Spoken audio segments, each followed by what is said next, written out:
Salut, ici Petit Scarabée chinois. Bienvenue dans le jungle du FMCG parisien. On est en 2026 et je suis le dernier spécimen de mon espèce. Il y a à peu près 2 ans, on était une équipe de 10 personnes.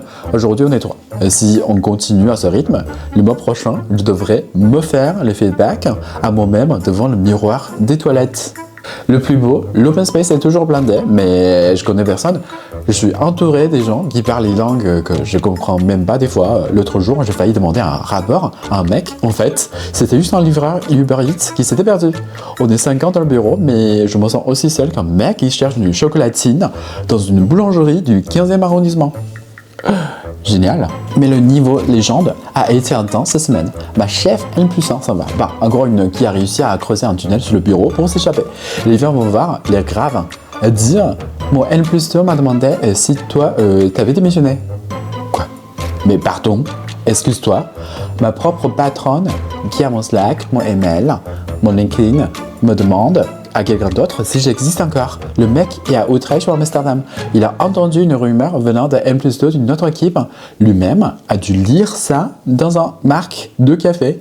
Bah, on ne gère plus les humains, on gère des rumeurs quoi.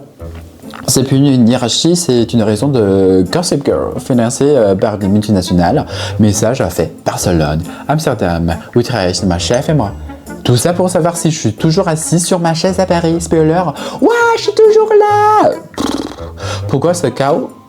Bah parce que la boîte a eu une idée de génie pour raison économique, recruter le chef là où c'est moins cher. Moi, je veux dire, mon N+1 et N+2 sont tous la personne.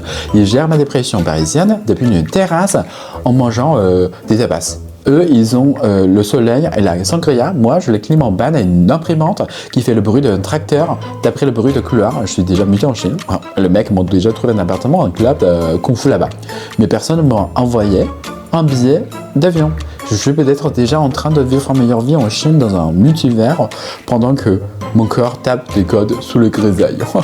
Bref, si vous bossez dans une boîte où on ne sait même pas si vous êtes vivant ou mort, abonne-toi. Si ton patron te gère depuis un pays où il fait 25 degrés pendant que tu mets tes pulls en bureau, laisse un commentaire.